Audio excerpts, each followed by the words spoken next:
La propuesta parte de 4 premisas previas. Es un tema que, aunque es muy importante, no está demasiado trabajado, no encuentra debate sobre este tema, y yo, aunque no soy ningún teórico, me he lanzado porque llevo mucho tiempo preocupado por estos temas y no he encontrado mucho material. Primera premisa: ningún ejército nos puede defender de un ataque con armas atómicas, químicas o bacteriológicas. Por lo tanto, confiar en los ejércitos es una ilusión de que nos defenderán. Al contrario, son la amenaza mayor que tenemos.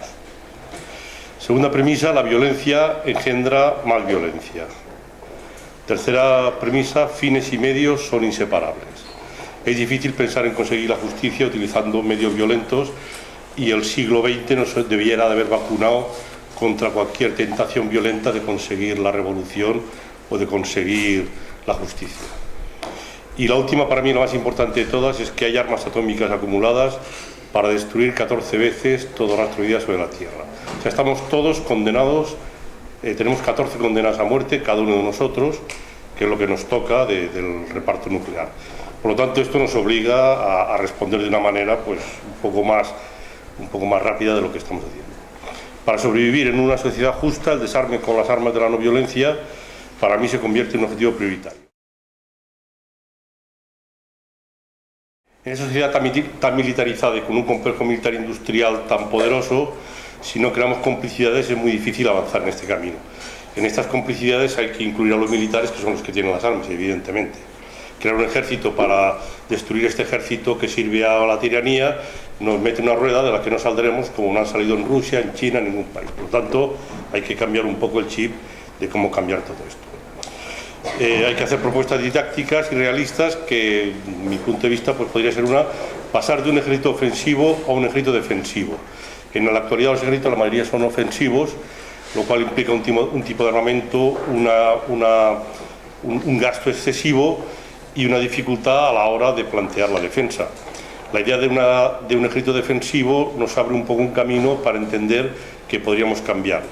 El ejército defensivo es bastante más barato, puede liberar muchos recursos que yo propongo que sean empleados en crear unas fuerzas de paz no violenta que estuvieran entrenadas en inmovilización del adversario, en creación de fuerzas paralelas, en mediación, en diplomacia, protección de civiles, reconstrucción, ayuda humanitaria y en organizar a la población la defensa popular no violenta, que es lo que yo creo que es la alternativa.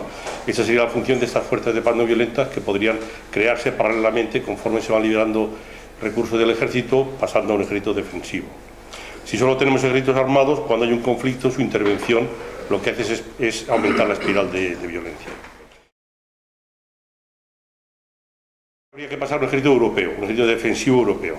Hay un general francés que ya dejó el ejército harto de ver que no se le hacía mucho caso.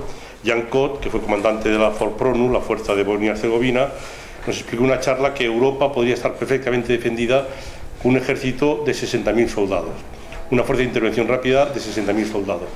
Pensad que en Europa ahora hay 2 millones de soldados. Imaginaros todos los recursos, todo el potencial que esta teoría, si se pusiera en práctica, podría significar. Estos ejércitos, ¿qué harían? Evidentemente ese es el río. Sabéis que los romanos, cuando no habían guerras, se dedicaban a hacer golpes de estado, los del ejército romano. Por lo tanto, es un peligro tener al ejército desocupado y tal, o cabreado, ¿no? Por decirlo de una manera. Bien, hay muchísimos problemas sociales que podrían resolverse con el dinero que se liberaría del ejército. Se podrían dedicar mucho a protección civil, está bastante desatendida. Protección de la naturaleza, tenemos una naturaleza absolutamente machacada. Bueno, pues aquí habría una cantidad de recursos para dedicar extraordinarios. Bomberos, por ejemplo, que tampoco tenemos mucho, ya sabéis que van siempre escasos de personal. Ayudas a la tercera edad, ambulancia, tráfico, 1000 situaciones en las que a nivel social este ejército liberal podrían dedicarse a ayudar a la patria y a defender la patria, que es lo que queremos nosotros que tendrían que hacer, pero la verdadera patria, la del pueblo, ¿no? Al mismo tiempo se eliminan en Europa todas las armas atómicas, biológicas y químicas, y se van reconvirtiendo las fábricas de armas ofensivas.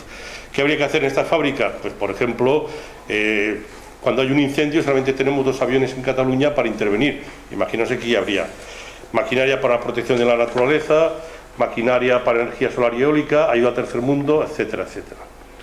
El paso siguiente sería la creación de un ejército mundial bajo mandato de la ONU, una ONU evidentemente democrática y no al servicio de los países más poderosos como ahora, no al servicio de los intereses de los más fuertes. Una ONU democrática podría tener un ejército también mundial, que sería una alternativa. Esto implicaría la desaparición de todos los demás ejércitos, la eliminación del tráfico de armas y de todas las armas ABQ. Poco a poco este ejército mundial se iría convirtiendo en una policía pacificadora y educadora en coordinación con las fuerzas de paz no violentas. Cuando hablo de una policía también pongo la mano en el fuego porque ya sabéis que defendimos mucho una policía catalana y ya hemos visto lo que significa. Un ejército catalán pues también significaría algo parecido, ¿no? Hay que cambiar un poco el chip y hay que crear policías democráticas al servicio de la gente y no al servicio del mandamás de turno. Que evidentemente parece como muy utópico. No nos queda otro camino si queremos sobrevivir como especie humana. Pensar que la alternativa que nos ofrecen ahora es la teoría de la disuasión y es que nadie nos atacará porque nuestra defensa será tan fuerte que el mundo desaparecerá. Entonces yo frente al suicidio colectivo como técnica de defensa me parece que esto, por humilde o por sencillo o por utópico que parezca, me parece bastante mejor.